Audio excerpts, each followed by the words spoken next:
नमस्कार। प्रादेशिक समाचार के साथ मैं प्रियंका। पहले मुख्य समाचार। प्रधानमंत्री नरेंद्र मोदी आज कोविन वैश्विक सम्मेलन को करेंगे संबोधित। कोविड-19 महामारी से लड़ने में कोविन ऐप से मिले सहयोग पर करेंगे चर्चा। राज्य में 70 लाख से अधिक लोगों को मिली कोरोना की वैक्सीन। सक्रिय मरीजों की संख्या घटकर हुई 658। राज्य में 34 घंटे का संपूर्ण लॉकडाउन आज सुबह 6 बजे हुआ समाप्त। राजधानी रांची समेत शहरों, गांवों और गली मोहल्लों में लॉकडाउन रहा असरदार। और राष्ट्रीय मानवाधिकार आयोग ने महाराष्ट्र के मुख्य सचिव से जेल में बंद वयोवृद्ध कार्यकर्ता फादर स्टेन स्वामी के लिए हर संभव चिकित्सा उपचार सुनिश्चित करने के दिए निर्देश। और समाचारों से पहले एक जरूरी संदेश। देश भर में 18 वर्ष से अधिक आयु के सभी लोगों के लिए सरकारी केंद्रों में निःशुल्क टीकाकरण अभियान चलाया जा रहा है। हमारे युवा श्रोताओं से अपील है कि वे कोविड रोधी टीका जरूर लगवाएं और दूसरों को भी इसके लिए प्रेरित और सहयोग करें। कोरोना महामारी के प्रति आप कोई भी लापरवाही न बरतें, क्योंकि कोरोना अब भी हमारे लिए बड़ा खतरा बना हुआ है। जब तक आवश्यक न हो, घर से बाहर न निकलें और इन आसान उपायों का पालन करें। मास्क लगाएं, 2 गज की सुरक्षित दूरी बनाए रखें, बार बार हाथ धोएं और चेहरा साफ रखें। कोविड से संबंधित जानकारी और मार्गदर्शन के लिए राष्ट्रीय हेल्पलाइन काम कर रही हैं। इनके नंबर हैं 011-2397-8046 और 1075। इसके अलावा राज्य हेल्पलाइन नंबर 104 डायल कर समस्या का त्वरित समाधान लिया जा सकता है। और अब समाचार विस्तार से। प्रधानमंत्री नरेंद्र मोदी आज कोविन वैश्विक सम्मेलन को संबोधित करेंगे। राष्ट्रीय स्वास्थ्य प्राधिकरण ने बताया कि प्रधानमंत्री सम्मेलन में विशेष संदेश देंगे। भारत ने कोविड-19 महामारी के विरुद्ध दुनिया में आम जनता की बेहतरी के लिए कोविन ऐप बनाया है। केंद्रीय स्वास्थ्य मंत्री डॉक्टर हर्षवर्धन कोविन वैश्विक सम्मेलन का उद्घाटन करेंगे। कोविड-19 पर गठित प्रौद्योगिकी और डाटा प्रबंधन उच्चाधिकार प्राप्त समूह के अध्यक्ष आरएस शर्मा, विदेश सचिव हर्ष वी श्रृंगला तथा स्वास्थ्य मंत्रालय के वरिष्ठ अधिकारी इस अवसर पर मौजूद रहेंगे। कोरोना से बचने का एकमात्र उपाय वैक्सीन है। राज्य में वैक्सीनेशन की रफ्तार धीरे धीरे बढ़ रही है। कोरोना टीकाकरण अभियान के तहत राज्य में 70,61,576 लोगों को कोरोना की वैक्सीन दी जा चुकी है। पिछले 24 घंटे में 1,34,198 लोगों को कोरोना की वैक्सीन दी जा चुकी है। झारखंड को केंद्र सरकार से अब तक 75,41,260 कोवैक्सीन और कोविशील्ड की खेप मिल चुकी है और मात्र 0.03% वैक्सीन की बर्बादी हुई है। राष्ट्रीय टीकाकरण अभियान के अंतर्गत देश भर में कोविड से बचाव के 35 करोड़ 27 लाख से अधिक टीके लगाए जा चुके हैं। स्वास्थ्य कर्मियों को 1 करोड़ 75 लाख और अग्रिम पंक्ति के कार्यकर्ताओं को 2 करोड़ 72 लाख वैक्सीन डोज दी गई है। 18 से 44 वर्ष के आयु समूह में 10 करोड़ 34 लाख और 45 से 59 वर्ष के आयु समूह में 10 करोड़ 97 लाख वैक्सीन डोज दी गई है, जबकि 60 वर्ष से ऊपर के वरिष्ठ नागरिकों को 9 करोड़ 48 लाख टीके लगाए गए हैं। राज्य में पिछले 24 घंटे में कोरोना के 52 नए संक्रमित मामले मिले हैं, वहीं 162 लोग स्वस्थ भी हुए हैं। राज्य में सक्रिय मरीजों की संख्या अब घटकर 658 पर पहुंच गई है। संक्रमितों के स्वस्थ होने की दर राष्ट्रीय औसत से बढ़कर 98.33% हो गई है। संक्रमितों के स्वस्थ होने की राष्ट्रीय औसत 97.10% है।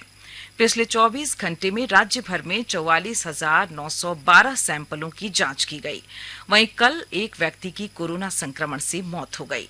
अब तक राज्य में 5,115 संक्रमितों की कोरोना से मृत्यु हो चुकी है। वहीं राज्य के 6 जिलों में कोरोना के एक भी नए मामले सामने नहीं आए हैं। वित्त मंत्री डॉक्टर रामेश्वर उरांव ने अपने 3 दिवसीय दौरे के दौरान सिमडेगा में आयोजित एक प्रेस कॉन्फ्रेंस में कहा कि कोरोना काल में राज्य सरकार जनता की बुनियादी जरूरतों को लेकर सजग रही है और जन कल्याणकारी योजनाओं को सुचारू रूप से जारी रखने का पूरा प्रयास किया जा रहा है। उन्होंने कहा कि मनरेगा के तहत केंद्र सरकार द्वारा तय की गई मजदूरी दर को राज्य सरकार ने 192 रुपए से बढ़ाकर 225 रुपए कर दिया है। वहीं जनहित को ध्यान में रखते हुए 15 लाख लोगों को राशन कार्ड का लाभ दिया गया है। उन्होंने ये भी कहा कि 60 वर्ष से अधिक उम्र के 3,65,000 लोगों को पेंशन दी जा रही है।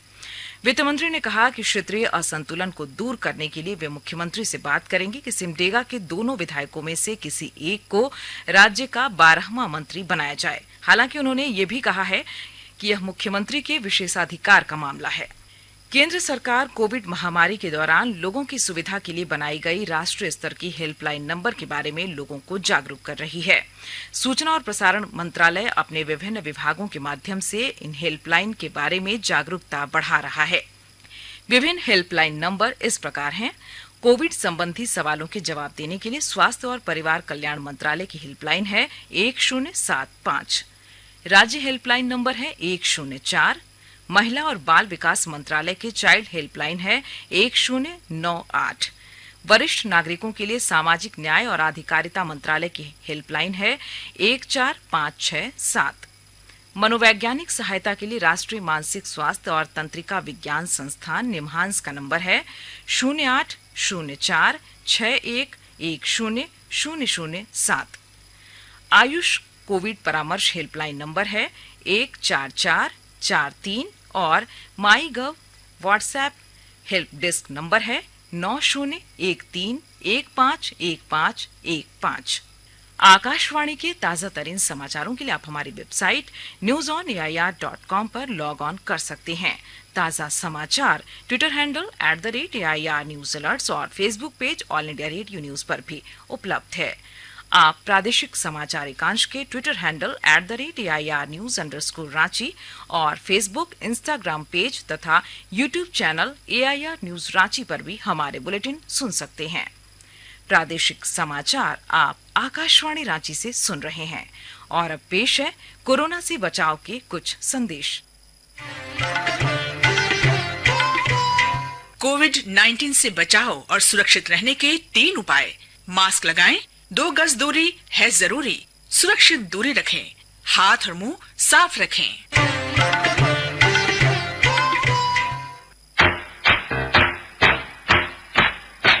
चलो मिलकर एक शुरुआत करें, चलो एक फैसला आज करें, मास्क नहीं तो टोकेंगे, कोरोना को रोकेंगे, चलो एक वादा करते हैं, चलो कुछ वादा करते हैं, मास्क नहीं तो टोकेंगे, कोरोना को रोकेंगे। भारत सरकार द्वारा जनहित में जारी। प्रादेशिक समाचार में आपका फिर स्वागत है। राज्य में 34 घंटे का संपूर्ण लॉकडाउन आज सुबह 6 बजे समाप्त हो गया। लॉकडाउन का असर राजधानी रांची समेत राज्य के कई शहरों, गांव, कस्बों और गली मोहल्लों में भी देखने को मिला। मुख्य सड़क मार्गों पर ट्रैफिक पुलिस ने वाहन समारोह को रोककर बाहर निकलने का कारण पूछा और वैध कारण नहीं बताने वालों के ऊपर कार्रवाई भी की और चालान भी काटा। लॉकडाउन उल्लंघन मामले और बिना मास्क लगाने वाले लोगों से 2 लाख रुपया जुर्माना वसूला गया। संपूर्ण लॉकडाउन के दौरान राज्य में बाहर से आने वाले भारी वाहनों की भी लगातार जांच की गई। इस दौरान दवा की दुकानें, दूध के स्टोर, नर्सिंग होम और अस्पतालों को छोड़कर सभी प्रतिष्ठान बंद रहे। राजधानी रांची स्थित बिरसा मुंडा एयरपोर्ट ने झारखंड आने वाले सभी यात्रियों को सूचित किया है कि झारखंड आगमन पर उन्हें कोरोना का परीक्षण कराना होगा। एयरपोर्ट अथॉरिटी ने यह भी सूचना दी है कि जिन यात्रियों के पास यात्रा पर जाने के 72 घंटे पहले का नेगेटिव RT-PCR रिपोर्ट साथ है, उन्हें कोविड परीक्षण नहीं करवाना पड़ेगा। राष्ट्रीय मानवाधिकार आयोग ने महाराष्ट्र के मुख्य सचिव से जेल में बंद वयोवृद्ध कार्यकर्ता स्टीन स्वामी के लिए जीवन रक्षक उपायों और बुनियादी मानवाधिकारों की सुरक्षा के तहत हर संभव चिकित्सा उपचार सुनिश्चित करने को कहा है। आयोग ने नवी मुंबई की तलोजा जेल में बंद स्टेन स्वामी के इलाज में रिकॉर्ड और शिकायत में लगाए गए आरोपों के संबंध में 4 सप्ताह के भीतर रिपोर्ट मांगी है। आयोग को शिकायत मिली थी कि स्टेन स्वामी को कोविड अवधि में चिकित्सा सुविधा से वंचित किया जा रहा है। यह भी आरोप लगाया गया था कि उन्हें अभी तक कोरोना टीका नहीं लगाया गया है और जेल अस्पताल में उचित चिकित्सा देखभाल की व्यवस्था नहीं है। आयोग ने राज्य सरकार को उन्हें पर्याप्त चिकित्सा देखभाल और उपचार प्रदान करने को कहा था। स्टेन स्वामी अभी होली फैमिली अस्पताल में भर्ती हैं। गोड्डा जिले में केंद्र सरकार की मनरेगा योजना के तहत सुदूर जनजातीय क्षेत्रों में रोजगार सुनिश्चित करवाने को लेकर जिला प्रशासन ने कमर कस लिया है। प्रवासी मजदूरों को वापस लौटने के बाद मनरेगा के तहत पोखर निर्माण के कार्य में लगाया जा रहा है। विस्तृत जानकारी दे रहे हैं हमारे गोड्डा संवाददाता। गोड्डा के अति पिछड़े बोआरीजोर प्रखंड के कुसुम घाटी पंचायत के कई गांवों में निजी भूमि पर पोखर का निर्माण हो रहा है। मनरेगा के तहत गरीब ग्रामीणों को प्रतिदिन इन पोखर निर्माण में रोजगार मिल रहा है। हम लोगों का घर परिवार का आर्थिक स्थिति जो सुधार में है। काम मिलने से ये मनरेगा जो चल रहा है इस सरकार के तरफ से बहुत अच्छा बात है। इस लॉकडाउन में भी हम लोगों को मनरेगा के काम से रोजगार मिला है, स्थिति अच्छा है। प्रवासी मजदूर मुकेश कुमार ने कहा कि काम मिलने से वे काफी खुश हैं। उन्हें अब बाहर नहीं जाना पड़ता है, घर में ही मनरेगा का काम कर कमाई हो रही है। आकाशवाणी समाचार के लिए गोड्डा से मैं रंजन कुमार। सरायकेला खरसावां जिले में रामकृष्ण फोर्जिंग लिमिटेड में कल volunteers and blood donation association तथा जमशेदपुर ब्लड बैंक के सहयोग से स्वैच्छिक रक्तदान शिविर का आयोजन किया गया, जिसमें 212 यूनिट रक्त संग्रह किया गया। दिन भर चले रक्तदान शिविर में कंपनी के कर्मियों ने बढ़ चढ़कर स्वैच्छिक रूप से रक्तदान किया। रक्तदान करने वाले सभी रक्तदाताओं को कंपनी प्रबंधन की ओर से प्रमाण पत्र और उपहार देकर सम्मानित किया गया। आकाशवाणी समाचार द्वारा शुरू हुए ओलंपिक क्विज में देश के कोने कोने से श्रोता हिस्सा ले रहे हैं। सैकड़ों की संख्या में श्रोताओं ने ईमेल के जरिए जवाब भेजा है। कल के सवाल का सही जवाब भेजा है महाराष्ट्र के ठाणे में रहने वाले विजय चौरे ने, और वो बनते हैं हमारे कल के सवाल के विजेता। आकाशवाणी की पूरी टीम की ओर से विजय चौरे को बधाई।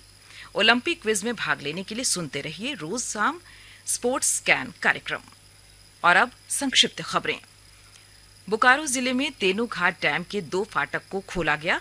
जिले में लगातार हो रही बारिश के कारण नदी का जलस्तर बढ़ गया है, जिसके कारण रेडियल फाटक से 6,767 क्यूसेक पानी छोड़ा जा रहा है। प्रशासन ने आसपास के लोगों को सचेत रहने का निर्देश दिया। रांची जिले के रातू थाना प्रभारी सह इंस्पेक्टर राजीव रंजन लाल का अपशब्द बोलते हुए ऑडियो वायरल हुआ है। मामले की गंभीरता को देखते हुए एसएसपी सुरेंद्र कुमार झा ने ऑडियो क्लिप की जांच डीएसपी मुख्यालय से कराने के आदेश दिए हैं। और सिमडेगा जिले में बोलवा प्रखंड में एक बच्चे की नदी में डूबने से मौत हो गई। वहीं जमशेदपुर में बागबेड़ा थाना के अंतर्गत खरकई नदी में नहाने के दौरान एक युवक की डूबने से मौत हो गई। और अब अखबारों की सुर्खियां। राज्य से प्रकाशित होने वाले अधिकांश अखबारों ने डीजीपी के जनप्रतिनिधियों के साथ शिष्टाचार से पेश आने के लिए पुलिस को दिए आदेश को पहले पन्ने पर प्रमुखता से प्रकाशित किया है। दैनिक प्रभात खबर ने रिम्स में भर्ती 5 माह की मासूम की कोरोना से हुई मौत की खबर को अपनी पहली सुर्खी बनाया है। दैनिक भास्कर ने राजद सुप्रीमो लालू यादव से जमानत को लेकर हुई खास बातचीत को बैनर हेडलाइन के रूप में प्रकाशित किया है। दैनिक हिंदुस्तान ने जैक बोर्ड के मैट्रिक और इंटर के 80,000 छात्रों के रिजल्ट पर संकट गहराने की खबर को प्रमुखता से प्रकाशित किया है।